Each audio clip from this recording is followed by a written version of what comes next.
Olha, igual muito do.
Kiongozi wa dini wa jumuiya tafadhali uone neno.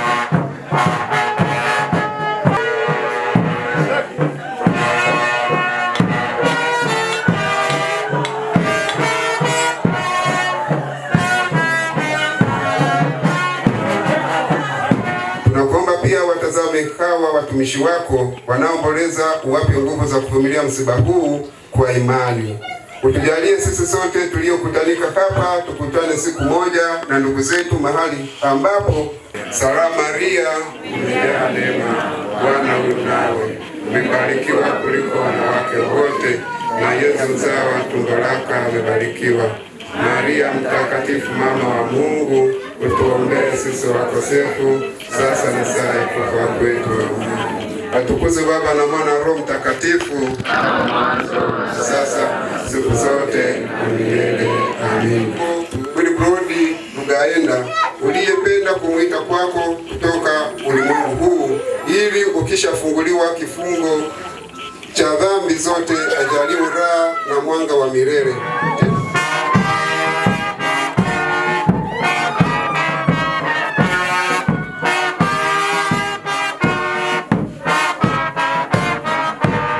Ndugu yako yuko nje ya maeneo haya hakuweza kuhudhuria, basi kumbukeni, baadaye tutakuwa live.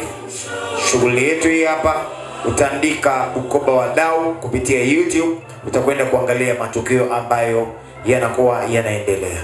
Kwa hiyo tuendelee kuwa na subira. Wale ambao wanapokea kirago, tafadhali tuwapokee waombolezaji wetu na kumbukumbu ziwekwe sahihi.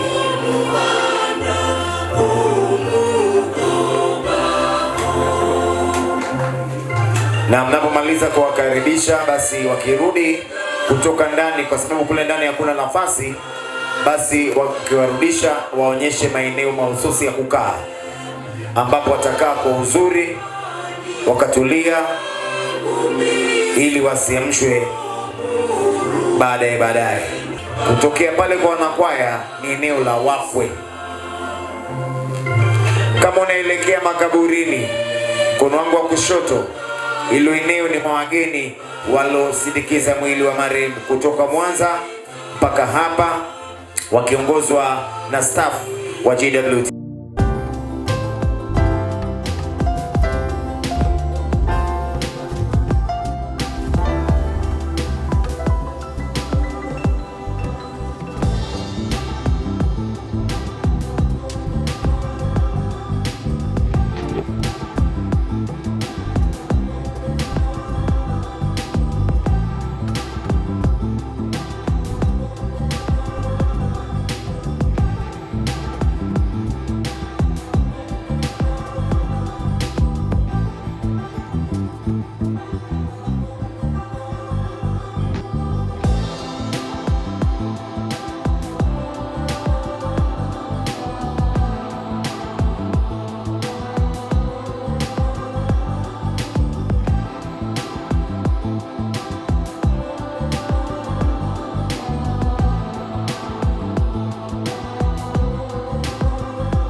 sasa niwakaribishe JWTZ kutoka Mwanza.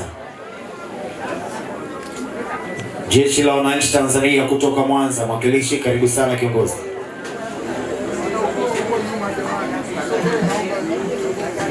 Tumsifu Yesu Kristo.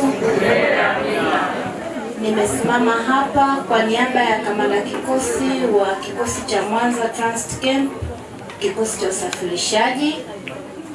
Sergeant Mtatina tunafanya naye kazi.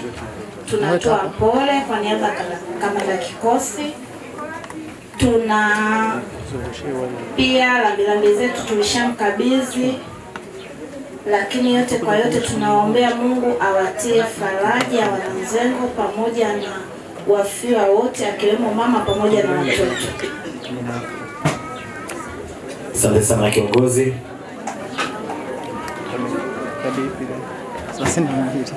Ndugu waombolezaji, sasa naomba niwakaribishe UMMB kutoka Minziro tawi la Bukoba. Tafadhali karibu. Kwa niaba ya wana Minziro wanaoishi Bukoba, tunapenda sana kutoa pole kwa mwenzetu Greda Gava ambaye ameondokewa na mume wake. Poleni. Tunaye rambirambi, ninaomba nimkabidhi. Asante sana kutoka Minziro tawi la Bukoba. Kutoka Ruvuma mwakilishi, tafadhali karibu.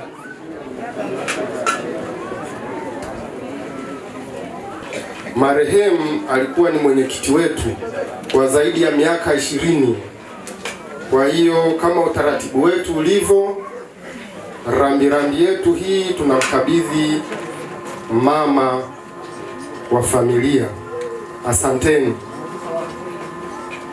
Mimi nimesimama hapa kuwawakilisha wana grupu wa Abowaitu ambacho ni kikundi cha wauguzi wa haya wanaofanya kazi Bugando. Aneti tunafanya naye kazi. Aneti pole sana pamoja na familia. Rambirambi zetu utaratibu tayari tumeshawasilisha kwa mwenzetu. Poleni sana na Mungu awafariji. Karibu. Tumsifu Yesu Kristo. Nimesimama hapa kuwakilisha grupu langu la TWT kutoka Mwanza. Aneti ni mwana kikundi mwenzetu. Tunapenda kutoa pole kwa ndugu, familia na wote mliokuja kuhudhuria. Napenda kutoa pole kwa Aneti kuwa na moyo kama wa baba. Baba alikuwa na moyo wa kusali bila kukata tamaa. Hata akikohoa bado angepiga ishara ya msalaba. Kwa hiyo tunaomba ikawe faraja. Mtakatifu Rita wa Kashia akawe faraja kwenu. Mama wa mambo magumu, mambo yaliyoshindikana. Mumuombe sana, atawatia faraja. Asante. Asante sana. Haya maneno mazuri. Japo tuko msibani lakini tumpongeze kwa maneno mazuri tafadhali. Ndugu waombolezaji, sasa nizamu ya kikundi cha Matanana. Tafadhali karibu. Kwa hiyo tuna kikundi chetu ambacho kinaitwa Matanana. Tunashirikisha wafanyakazi wote nchi nzima. Kwa hiyo tunapenda kutoa pole kwa familia. Pole. Tunapenda kutoa pole kwa familia nzima. Tunapenda kumpa pole ndugu yetu, mfanyakazi mwenzetu, ndugu Mtatina. Awe mvumilivu katika kipindi hiki kigumu. Tuna utaratibu wa kutoa rambirambi na rambirambi yetu tumeshaiwasilisha kwa ndugu Willibrod Ugaenda Mtatina. Poleni sana. Tunashukuru sana.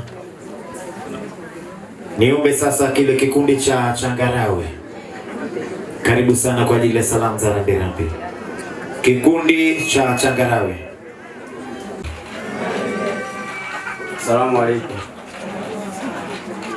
Kwa niaba ya familia ya marehemu Zemaanja, napenda kutoa pole kwa familia ya marehemu Mtatina. Sisi ni shangazi yetu. Tuko pamoja na tutaendelea kwa pamoja. Rambirambi tumkabidhi. Asante kutoka familia ya mzee Mayanja. Ndugu waombolezaji, sasa ni zamu ya kuwakaribisha Ushirikiano Bukoba. Ni mwema. Basi kwa niaba ya kikundi kizima Ushirikiano Bukoba, tunatoa pole kwa familia hii kwa msiba huu. Tunaombea uvumilivu na salamu zetu tunazitoa kwa Bi Jenny. Mama, karibu, pokea salamu hizi, lakini pia pole katika hili.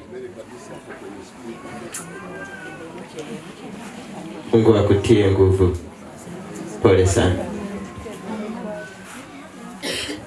Mzee Lugaenda Akabanga, tafadhali karibu mwakilishi. Nyanyua mkono kama mpo. Okay, sawa, karibu sana. Karibu. Mimi nimesimama hapa mbele yenu kama mpangaji wa Mzee Lugaenda. Nimekuja na wawakilisha wapangaji wote wa Mzee Lugaenda. Namwambia mama pole sana, tokea rambirambi. Asante. Sasa kuna kikundi waliko hajafika hawa Tuyambe. Basi kwa niaba ya kikundi cha Tuyambe kutoka na Kyakairabwa, Mzee Wilbert Mtatina alikuwa mwanachama mwenzetu.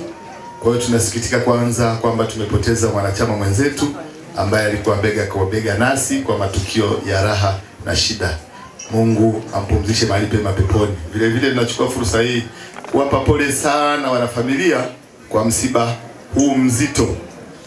Na bado tutasubiri tamko kutoka kwa familia kwa sababu yeye kama mwanachama maana yake akifariki ameondoka kwenye umoja wetu. Kwa hiyo tutasubiri wanafamilia watupe maelekezo ya jinsi ya kufanya kwa sababu kuna stahiki zingine anazo stahili mwenzetu tuliyekuwa naye. Kwa hiyo kwa niaba ya kikundi hiki huduma yetu ipo hapa. Ninaomba nikabidhi kwa wanafamilia ambaye ameandaliwa kukabidhiwa familia ambayo wamemwandaa wenyewe kwa ajili ya kupokea lambilambi za familia. Poleni sana wanafamilia. Asante sana. Hiki ni kikundi kikubwa kabisa. Mwiyunge kutoka Kyakairabwa tafadhali. Mwiyunge kutoka Kyakairabwa. Nipo kwa niaba ya familia ya Christopher Gava kutoka Minziro. Tunatoa pole sana kwa shangazi yetu kwa kuondokewa na mume wake. Na kwa ujumla hatuna cha kusema. Mungu ambariki sana na endelee kumwombea. Naendelea kumwombea shangazi yetu na tuna rambirambi yetu, naomba tumkabidhi.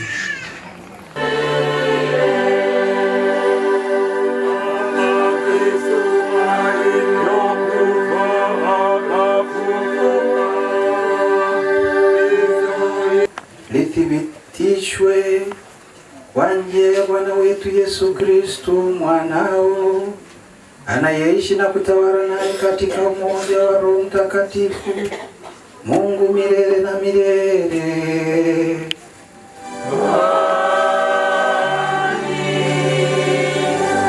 Ndugu zangu mliokusanyika hapa, Bwana wetu Yesu Kristo mwana wa Mungu alipokaa hapa duniani alilia machozi kwenye kaburi la rafiki yake Lazaro. Huyo ndugu yetu Wilbrod aliyeshinda mauti yupo sasa hivi kati yetu. Tunapotangaza matendo yake makuu, tunasoma maandiko matakatifu. Tuketi kwa ajili ya maandiko matakatifu.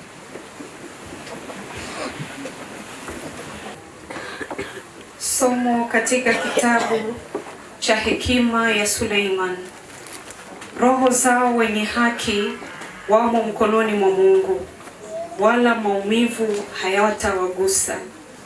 Machoni pa watu walio wajinga walionekana kwamba wamekufa, na kufariki kwao kulidhaniwa kuwa ni hasara yao, na kusafiri kwao kutoka kwetu kuwa ni uharibifu wao. Bali wao wenyewe wamo katika amani, kwa sababu hata ikiwa wanavyo watu wanaadhibiwa, hata hivyo taraja lao limejaa kutokufa, na wakiisha kustahimili kurudiwa kidogo, watapokea wingi wa wema. Kwa kuwa Mungu amewajaribu na kuwaona kuwa wamemstahili kama dhahabu katika tanuru, aliwajaribu akawakubali mithili ya kafara. Wakati wa kujiliwa kwao watang'aa kama vimulimuli katika mabua makavu watametameta. Watahukumu mataifa na kutawala makabila za watu. Naye Bwana atawamiliki milele na milele. Wenye kumtumaini watafahamu yaliyo kweli, na wanaamini watakaa naye katika upendo, mradi neema na rehema zina wateule wake. Hili ndilo neno la Mungu.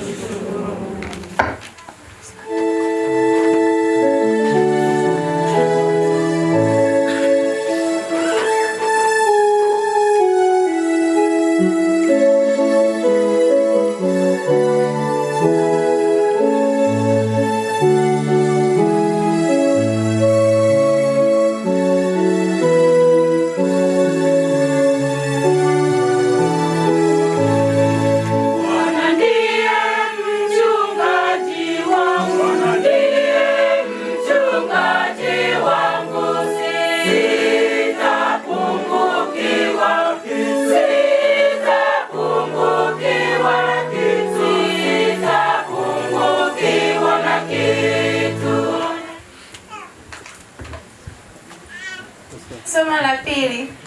Somo katika waraka wa Mtume Paulo kwa Warumi. Tumaini halitayarishi, kwa maana pendo la Mungu limekwisha kumiminwa katika mioyo yetu na Roho Mtakatifu tuliyepewa sisi. Kwa maana hapo tulipokuwa hatuna nguvu, wakati ulipotimia, Kristo alikufa kwa ajili ya waovu. Kwa kuwa ni shida mtu kufa kwa ajili ya mtu mwenye haki, lakini hawezekana mtu kudhubutu kufa kwa ajili ya mtu aliye mwema. Bali Mungu aonyesha pendo lake yeye mwenyewe kwetu sisi, kwa kuwa Kristo alikufa kwa ajili yetu tulipokuwa tungali wenye dhambi. Basi zaidi sana tukiishi kuhesabiwa haki katika damu yake, tutaokolewa na ghadhabu kwa yeye. Kwa maana ikiwa tulipokuwa adui, tulipatanishwa na Mungu kwa mauti ya mwana wake, zaidi sana baada ya kupatanishwa tutaokolewa katika uzima wake. Wala si hivyo tu, ila pia twajifurahisha katika Mungu kwa Bwana wetu Yesu Kristo, ambaye kwa yeye sasa tumepokea huo upatanisho. Hilo ndio neno la Mungu.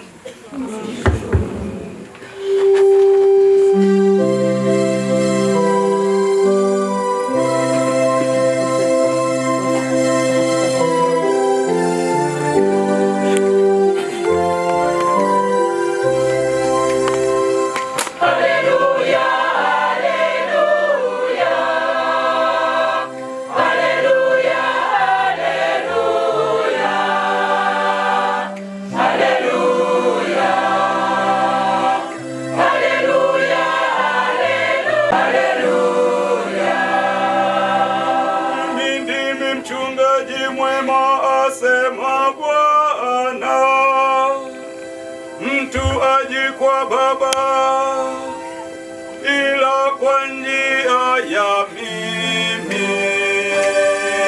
Haleluya, haleluya, haleluya, haleluya,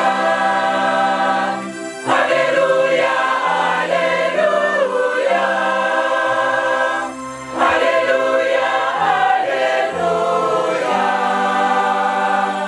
haleluya,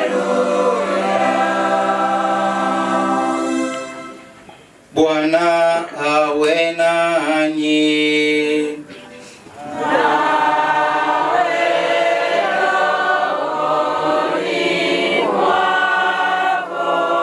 Somo la Injili takatifu ilivyoandikwa na Mathayo. Utukufu kwako, Bwana. ni sura ya 11 mstari wa 25 hadi wa 30. Yesu alipaza sauti akasema, na kushukuru Baba, Bwana wa mbingu na nchi, kwa kuwa mambo haya uliwaficha wenye hekima na akili, ukawafunulia watoto wachanga. Naam Baba, kwa kuwa ndivyo ilivyopendeza mbele zako. Akasema, nimekabidhiwa vyote na Baba yangu, wala hakuna amjuaye Mwana na yeyote ambaye Mwana apenda kumfunulia. Njooni kwangu ninyi nitawapumzisha. Jitieni kuwa mimi ni mpole ni mwepesi. Neno la Bwana. Sifa kwako, Ee Kristo.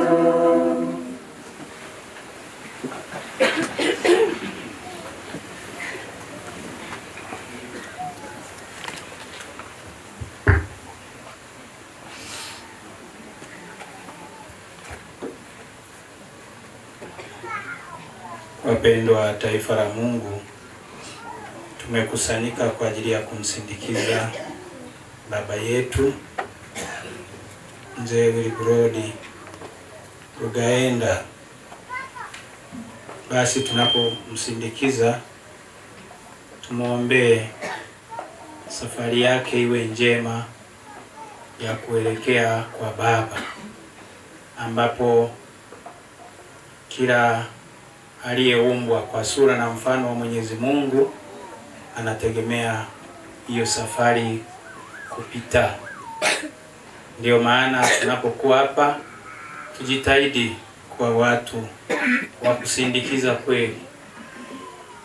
Yeye anahitaji sala zetu na sala kadiri yetu. Tunajua kwamba tunasali kwa maneno, tunasali kwa moyo, na tunasali kwa mwili mzima, roho na mwili,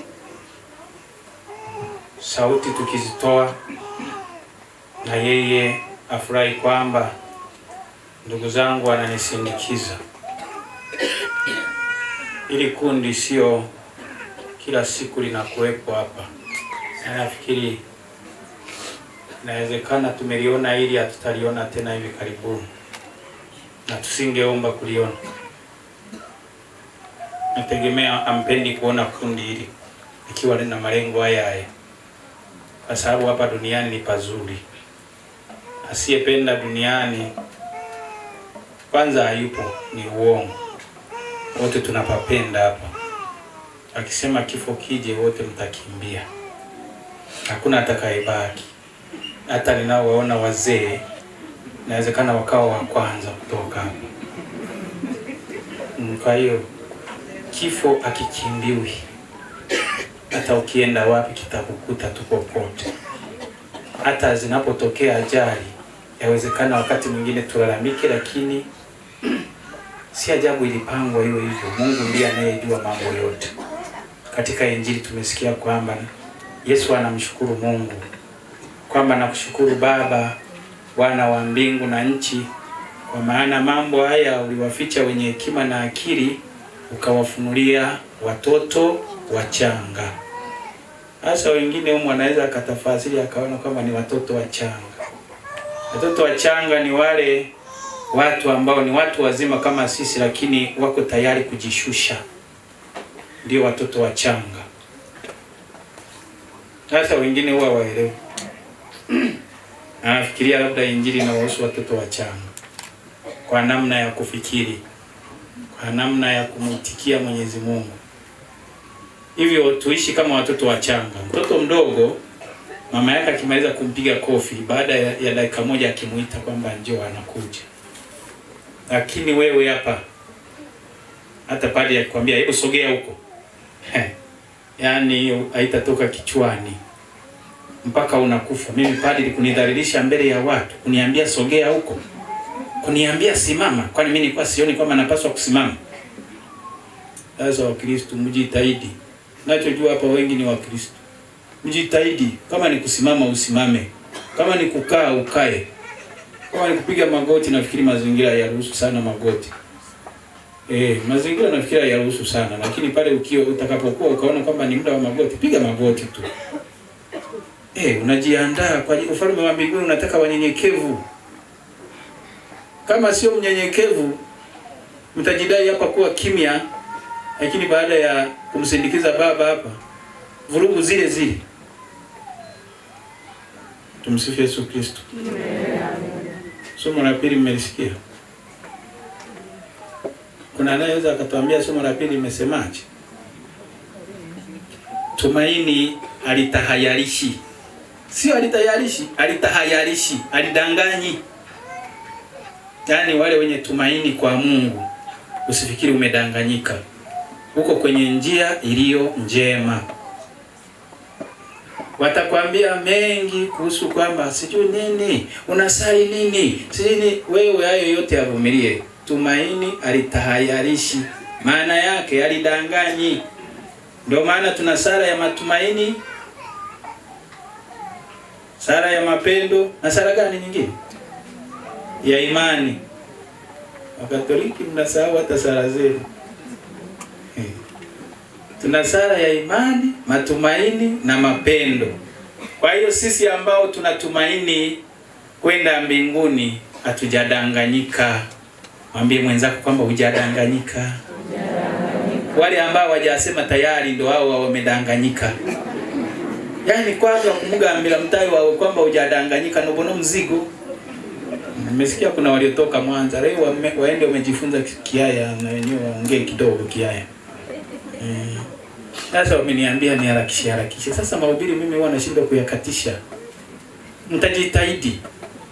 Wewe ukiona muda umeisha basi wewe nenda tu, haina shida. Lakini sinani Magufuli alishatuwekea daraja pale Msiofu. Alafu mnaoenda si nyie ndio wenye nchi, mnaogopa nini hata mkienda usiku?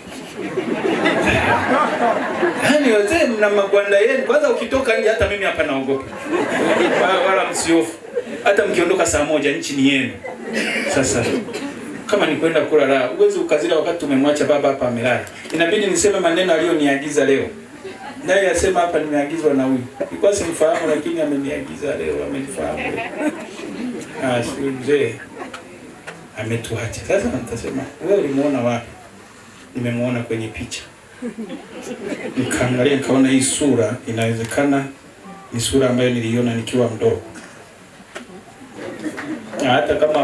Hata kama amefunga ndoa siku za mwisho, amefunga tarehe 12 mwezi wa 10 2015. Si ni hivi karibuni. Kwa Mungu huwa hakuna kuchelewa. Mwambie mwenzako kwamba hakuna kuchelewa kwa Mungu. Kwa hiyo kama hujafunga ndoa wala usiofu, na hakuna naye kuona vibaya. Unafunga unamfungia nani? Tena alifungishwa na huyu mzee aliyeko hapa. Huyu hapa. Ndio maana aliyofika nikaogopa, nikasema hivi nimekosea, labda sio parokia ni kwangu ni kwake. Nikajiuliza, sasa mbona walinipigia simu mimi? Kaambia baba wewe endelea. Akasema hapana endelea. Sasa heshima kwa wazee. Si unaona hata hao maafande ukinani, najua kwamba huyu napasa nifanye hivi. Zamani niliwahi kuishi huko na mimi niliyaishi hayo maisha miaka nikiwa bado kijana. Wanatuambia tupige sauti, nikawa napiga. Kataka kunipandisha vyeo nikakimbia. Kaogopa, kasema mimi nataka kuwa padre. Ndio maana tumaini alitayarishi. Kwa maana hapo tulipokuwa hatuna nguvu, wakati ulipotimia Kristo alikufa kwa ajili ya waovu. Si unaona nilichokuwa nasema? Kristo amekufa kwa ajili ya waovu. Mmeshakubali kwamba wote ni waovu. Nani anaweza akaomba kufa sasa hivi? Kwamba mimi niko vizuri naweza nikaingia mbinguni? Hayupo. Hata ukinyosha mkono utakuona ni taira. Sababu hata mfano si nilikuwa nimesema saa 8 ndio tuanze misa. Kwa hiyo wale ambao walikuwa wanajua ni saa 8, yani imefika saa 8 wamekasirika. Hiyo ni tosha ya kukupeleka motoni, kukasirika. Roho zao wenye haki wamo mkononi mwa Mungu, wala maumivu hayatawagusa. Roho za wenye haki, wale ambao wametenda kadiri ya Mungu anavyotaka, wamekufa lakini wanaenda mikononi mwa Mungu. Tumesikia hilo somo limetuambia kwamba wengine, kwa Wayahudi ilikuwa kifo ni kama laana, yaani anayekufa anaonekana amelaaniwa, lakini sivyo ilivyo. Kifo ni hatua ya kuelekea kwa Mwenyezi Mungu. Roho inaachana na mwili, inaenda kwa Mungu. Umubiri nguzikwa umwitaka wajunda. Mwanya abandi bajunda eti kumanya. Yabandi tibajunda. Oya mwiko shanga takiri mbua kiriasi. Genze no mbili kwa kweli mbinguni unaenda na mwili. Kwa hiyo tujitahidi kuishi maisha yanayompendeza Mungu na wanadamu. Huna haja ya kufuatilia mwenzako, lakini wewe mwenyewe jipange. Mungu unamfanyia nini? Anasema sasa mbona aendelee na somo? Ili somo alitufai sana, ndio yatoamo yanatutosha. Wewe ndio bigambe byo muragire yo Israeli baba mbandike no amani.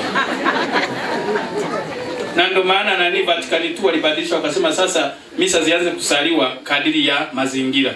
Wakaweka kwamba mnaanza kusali kwa Kiaya, kwa Kiswahili, kwa Kiingereza. Zamani ilikuwa unasali kwa Kilatini tu, mnatoka pale bila kujua. Credo in Mungu. Toi kumenya bagambaki, ndio yo chonka tu washomaki. Wewe credo no umanya. Kwa hiyo wameiweka umkusudi wote tuelewe. Tujue kwamba tunasali nini, tunaomba nini. Mwe twainduire twagize tuti no shuba no furukedi. Mwe tukire tuti. Angano yenda nayo obe padri. Hizi kila mtu anataka awe padri. Tugende kushabira munywanyi waitu opo, mzee waitu. Abana bebo banze bemerere mbare. Bagambaza ira bana banga. 13. Naje ugamba wa Ruzaro murayimerera mbare.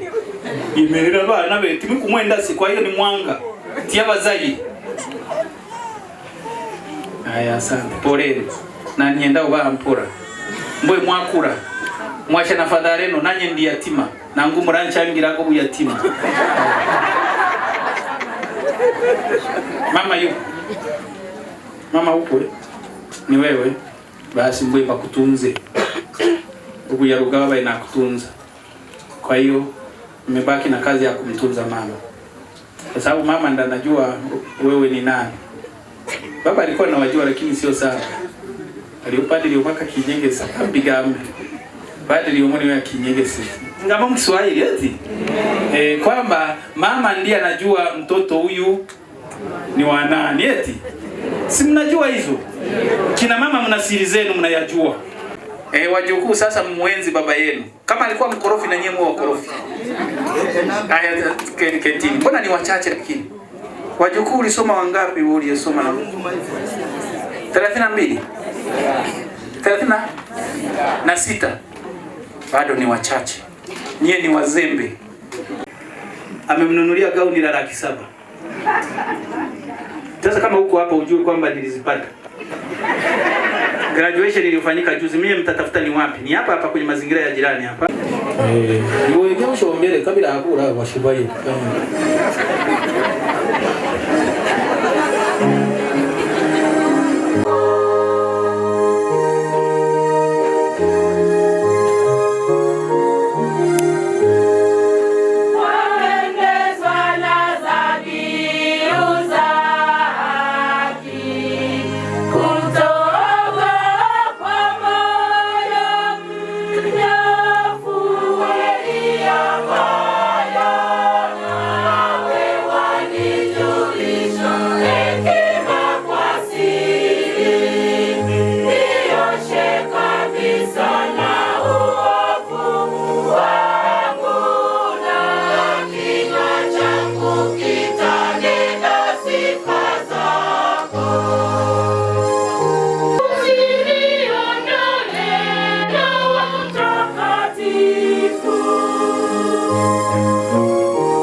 Bwana. Shukuru Bwana Mungu wetu. Ni vema na kweli, ni vema na haki, tendo la kufanya na kuleta wokovu. Tukushukuru wewe daima na popote, Bwana Baba uliye mtakatifu, Mungu mwenyezi na milele.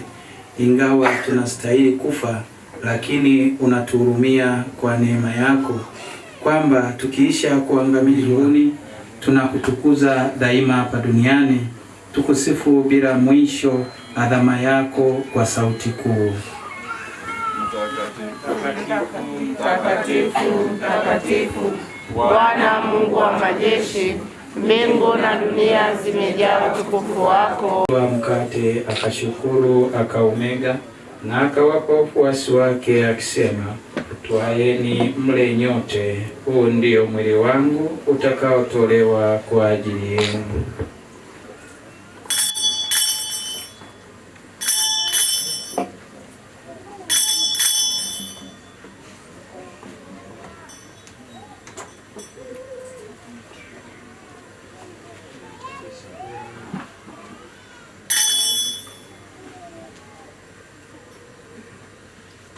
Hivyo hivyo baada ya kula, akitoa kikombe na kushukuru tena, aliwapa wafuasi wake akisema, twaeni mnywe nyote, hiki ndicho kikombe cha damu yangu, damu ya agano jipya na la milele, itakayomwagika kwa ajili yenu na kwa ajili ya wengi kwa maondoleo ya dhambi.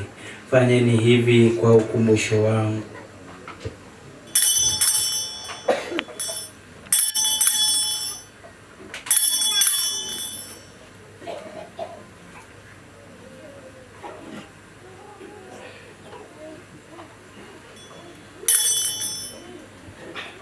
Fumbo la imani. Bwana, tunatangaza kifo chako na kutukuza ufufuo wako mpaka utakapo. Wote tunakutazamia tumaini lenye heri na ujio wa Mwokozi wetu Yesu Kristo.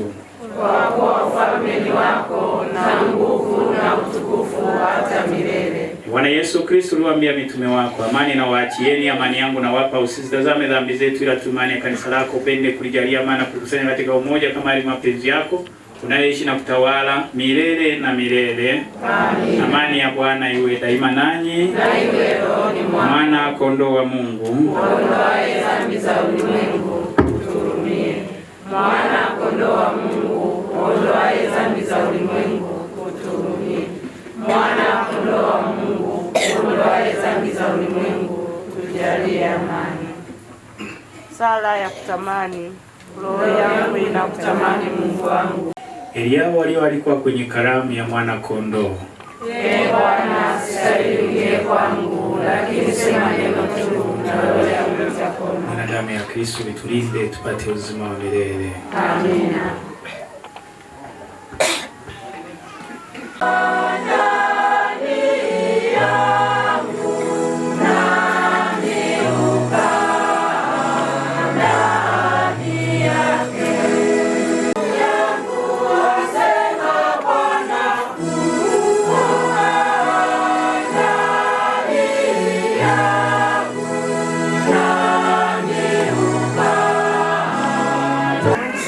Kama mnavyojua, Mzee Rugaenda alikuwa ni mmojawapo wa wazee mashuhuri ndani ya manispaa yetu ya Bukoba, na kwa kweli mkinitizama wengi wenu, mimi ninaonekana ni kijana, si ndio?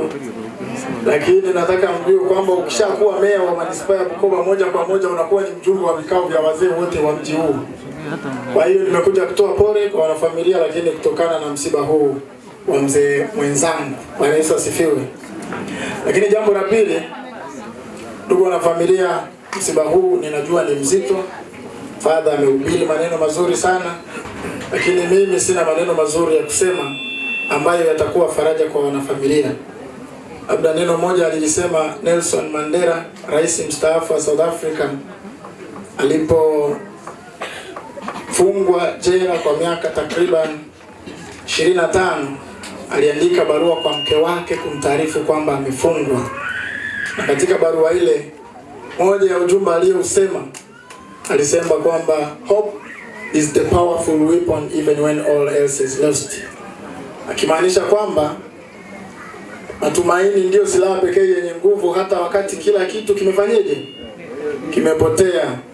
Kwa hiyo ndugu wana familia, lakini pia wana mtaa huu na wananchi wote wa kata ya Nyanga, msiba huu ninajua ni mzito, lakini nataka niwaachie neno moja kwa niaba ya halmashauri ya manispaa ya Bukoba, ni kwamba matumaini ndio silaha pekee yenye nguvu hata katika kipindi hiki cha kumpoteza baba, kwa wengine mume, babu, lakini pia kiongozi wa wananchi wa eneo hili. Tumsifu Yesu Kristo. Lakini jambo la pili, kwa niaba ya Chama cha Mapinduzi, nikiwa mjumbe wa kamati ya siasa ya wilaya, kwa niaba ya wenzangu tumefika kutoa pole.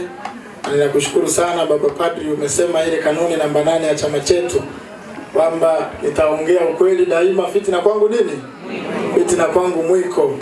Na mimi nataka niseme ukweli kwamba Mzee Rugaenda amekuwa ni kiongozi mahiri, lakini pia amejitoa kwa maslahi ya maendeleo ya mtaa huu na kata ya Nyanga, lakini pia manispaa ya Bukoba kwa ujumla. Jambo moja ninalolikumbuka, Mzee Rugaenda akiwa mwenyekiti wa bodi wa shule ya msingi Chakairabwa, alitoa uwanja kwa ajili ya michezo ya watoto wetu, na watoto wetu wanapokuwa wakitoka kucheza pale, hata akiwa amepumzika, lakini ardhi ile itanena kwamba wametolewa na nani? Na Mzee Rugaenda. Kwa hiyo amekuwa ni kiongozi wa mfano, na mimi kwa niaba ya serikali, katibu wake ameshatoa nafasi, ameshapewa nafasi na ametoa salamu, lakini pia mbunge wetu Engineer Johnston Mutasingwa ametuma salamu. Yeye yuko bungeni anaendelea na kazi za uwakilishi wa wananchi wa mji wetu, na yeye angetamani kujumuika kwa sababu Mzee Rugaenda amekuwa ni kiongozi wa muda mrefu. Na mheshimiwa mkuu wa wilaya hii natoa salamu zake kwa sababu tulikuwa pamoja kwenye kikao maalum cha halmashauri kuu ya Bukoba ya CCM ya Bukoba vijijini, lakini amenituma na yeye nimwakilishe. Kwa hiyo naomba msipokee salamu za pole za serikali, kwa sababu kiongozi aliyekufa hapa ni kiongozi wa serikali na sisi tunamtambua na tunampigia saruti. Mwenyezi Mungu aendelee kumpokea mahali pema peponi. Amina. Katika kila jambo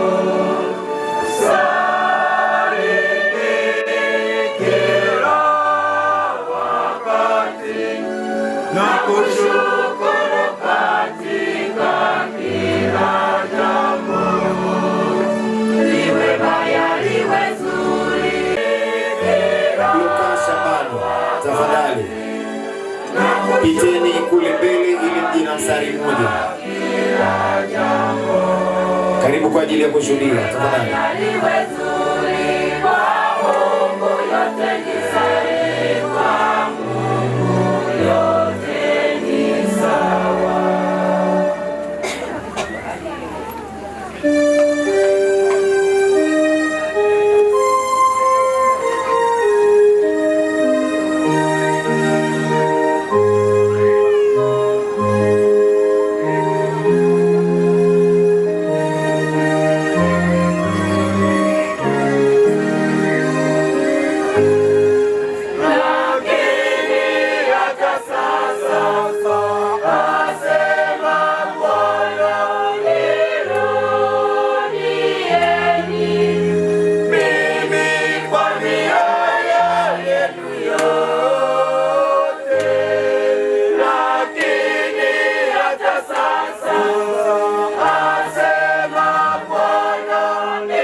Tuanze na shangazi ambao ni ndugu zake na marehemu baba yetu hapa. Tafadhali naomba msimame kwa ajili ya kushuhudia. Shangazi.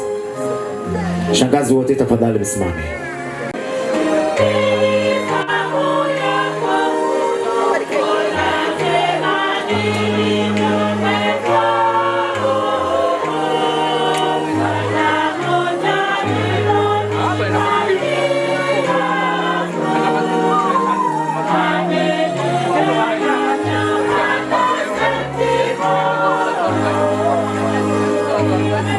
Utakaoweza kusimama usimame. Leo tunamsindikiza baba yetu Wilbrod Mugaenda katika safari yake ya mwisho hapa duniani. Amemwita ili ampe maisha ya mbinguni yasiyo na mwisho. Mwili wake tunaweka ardhini kama mbegu ya mwili utakaotukuka, na roho yake ingie katika raha ya milele. Twakuomba Bwana, umpokee huyo ndugu yetu katika uzima wa milele na utawala wako, apate furaha isiyo na mwisho na kukaa miongoni mwa watakatifu wote milele na milele.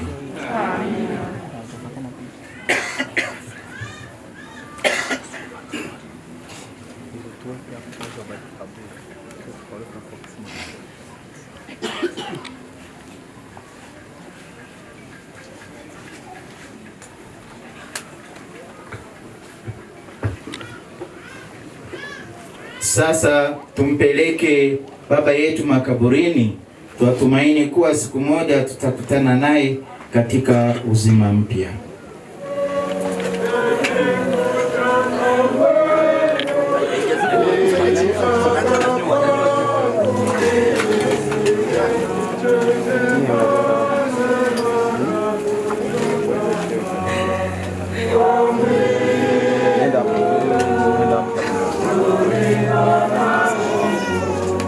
Tuombe.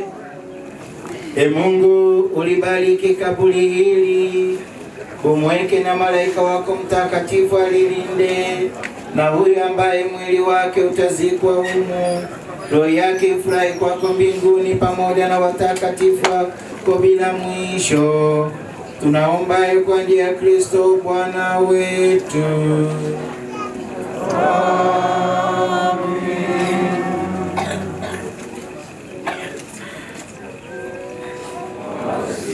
Tuombeane sisi wenyewe ambao tu wasafiri hapa duniani.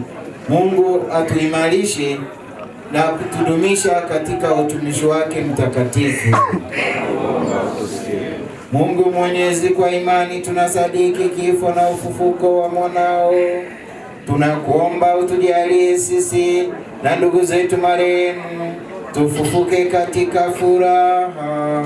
Tunaomba kwa njia ya Kristo Bwana wetu.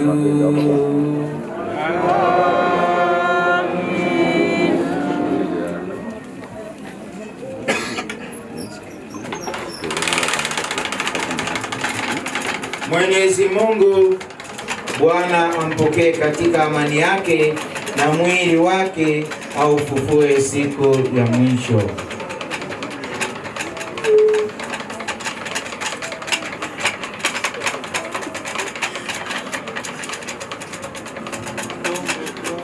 Bigyani mubona one mawe walia mwikuru ya Mungu na malaika likavyo mwikuru bigyani mubona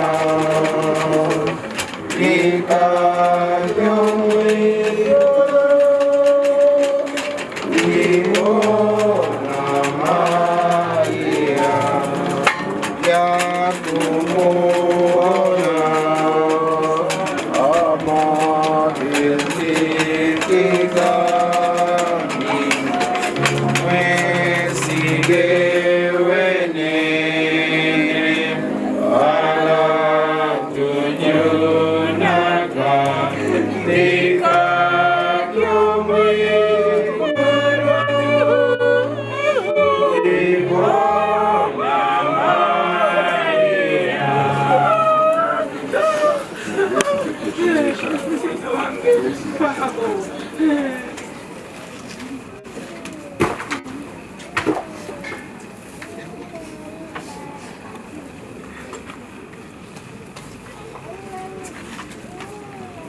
Haya, tunaomba wanafamilia, watoto wa marehemu, weka udongo. Kaka na dada za marehemu, nasi wote tuweke udongo. Tuendelee na nyimbo. Wengine washike kwenye ndoo.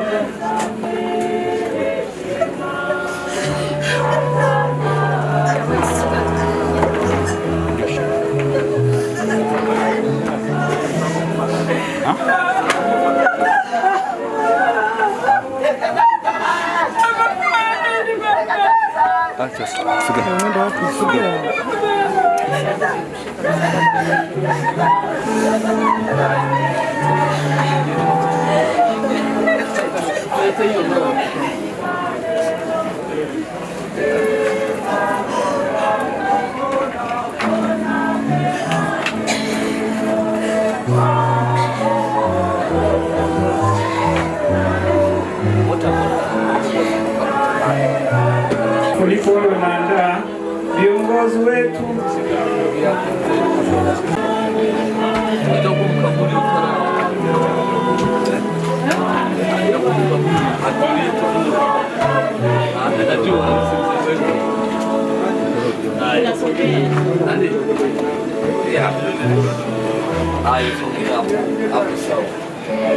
jitahidi, anayepaswa, anayejua kwamba anastahili kuweka udongo aweke ili tumalize.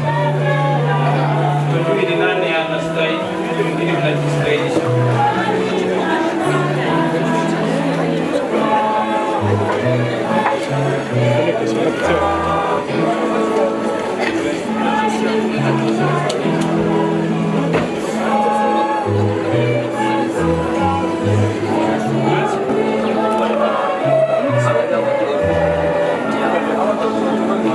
Sio vile vya kubembelea kwa fadhali.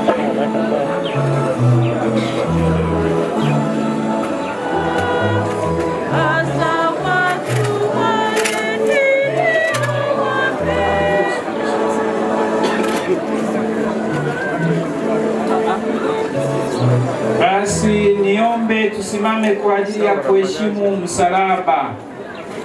Msalaba ambayo ndio uko.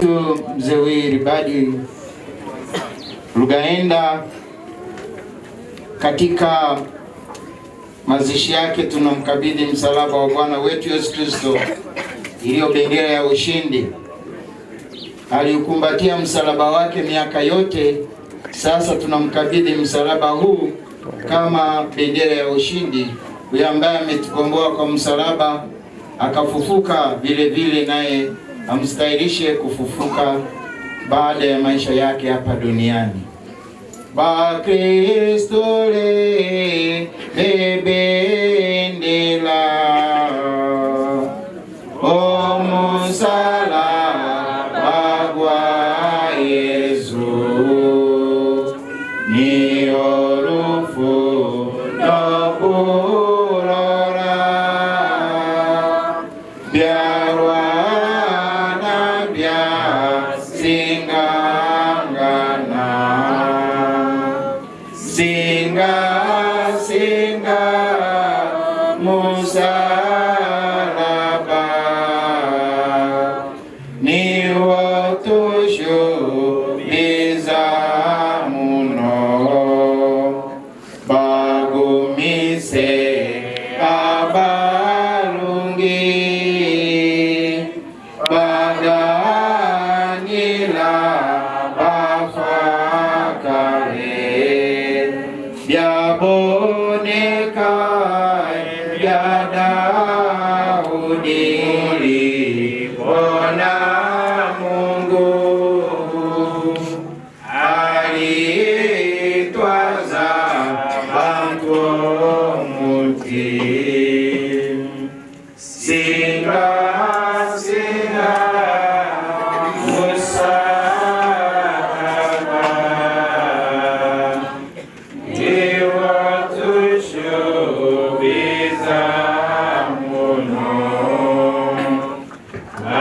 utaratibu wa kuweka mashada mishumaa baadaye tutamalizia. Ninaomba mama wa marehemu apewe shada, na ninapoongea hivyo zoezi hilo lifanyike haraka. Marehemu ashike mashada, yani kwa maana ya mwakilishi mmoja, wajomba wa marehemu mwakilishi mmoja, wajukuu mwakilishi mmoja, wakwe mwakilishi mmoja, mama wa Arusha apewe shada, wanaukoo mwakilishi mmoja apewe shada, viongozi wa siasa, kwa maana hapa tunaye Mheshimiwa Msaikimea, tunaye Mheshimiwa DC. Kwa hiyo niombe wapewe mashada pia, yani kwa maana kwamba DC apewe shada. Mapadri naomba pia na wenyewe wapewe shada. Dr. Joven Alois ana shada pia. Hapo naposema basi wote ningekuwa mmezungukia ile ukaburi, ingekuwa ni jambo jema.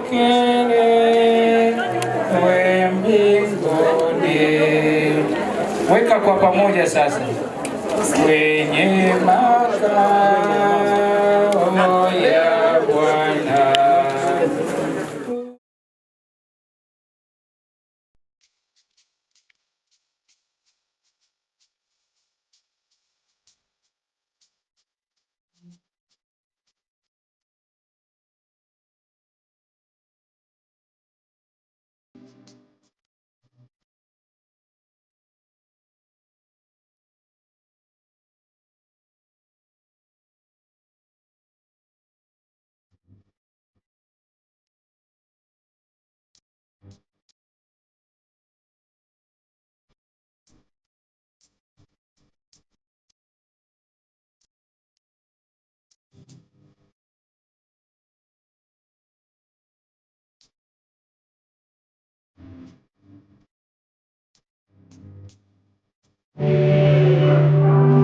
Nendeni na amani, haleluya, haleluya.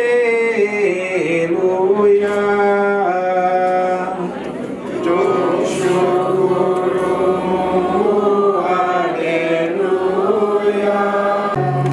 Sasa tutaenda tuwasindikize wafiwa ndani. Nalola nangu takifa,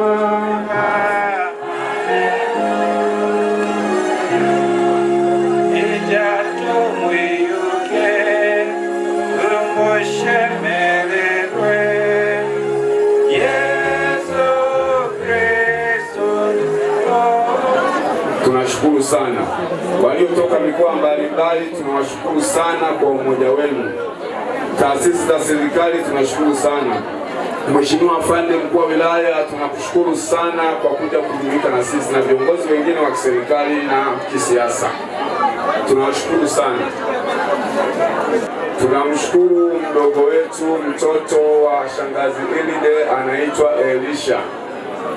Huyu mtoto tangu mwaka jana aliamua kusitisha shughuli zake zote na kuambatana na baba kila alipoenda, iwe mkoa iwe wapi, kila sehemu aliambatana naye. Walilala kitanda kimoja mpaka umauti unamkuta. Tunamshukuru sana, huyu mtoto kafanya kazi ambayo sisi hatujui tutakuja kumlipa nini. Naomba ambao mfahamu Elisha, naomba uje hapa mbele. Muda wote, miaka yote hospitalini, ndio alikuwa anajua baba anataka nini, anataka kula nini, anataka kuongea neno gani. Saa nyingine sisi tulipokuwa tunafika watoto wake, tukiona kama baba tunapishana kauli, huyu alikuwa ananyanyua mkono wake, anafanya hivi, tulia. Mpaka saa 6 usiku baba yetu anaaga dunia, huyu mtoto yuko chumba cha ICU. Kwa sababu kilichotubariki ni kama madaktari walitupa kila hatua ya maendeleo ya baba yetu. Baba yetu sasa hivi hali yake haiwezi kutengamaa. Tunaomba mtafute mapadri waje wampe sakramenti. Tukaenda kuwatafuta mapadri, huyu mtoto yuko naye mpaka anakata roho. Kwa hiyo tunamshukuru sana huyu mtoto Elisha. Na binti mwingine alihangaika na baba muda wote, anaitwa Dalia. Alikuwa anajua baba anatakiwa apate lishe gani, inatakiwa iandaliweje hiyo lishe, iwe kwenye viwango gani. Akisha maliza kuandaa, anampa huyu kwa ajili ya kutumia sirinji za kumlisha. Kwa hiyo watoto wamepata exposure muda wote hospitalini, kila sehemu, kuambatana na baba kuweza kumhudumia. Tunawashukuru sana watoto. neno ambalo naweza kuwaomba mtusaidie. Kama kuna mtu alikuwa anamdai baba, tutaomba kabla siku ya Iteka aweze kuleta taarifa zake, tutazifanyia kazi. Na pia kama kuna mtu alikuwa anadaiwa na baba, pia anaweza akaja.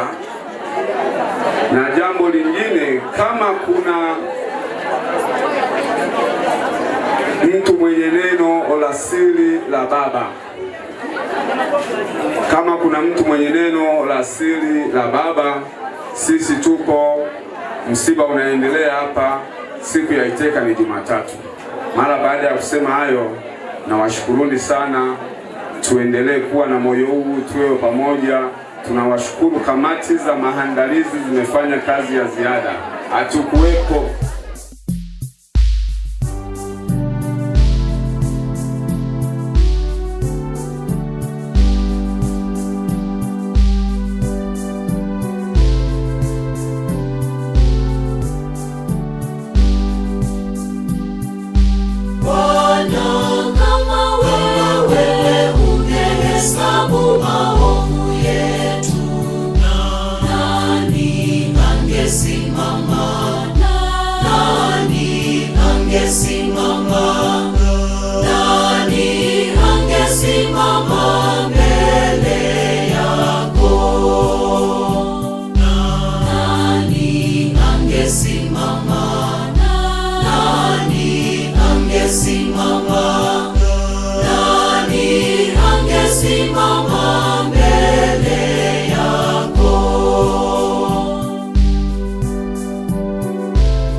Maovu yetu, nani angesimama?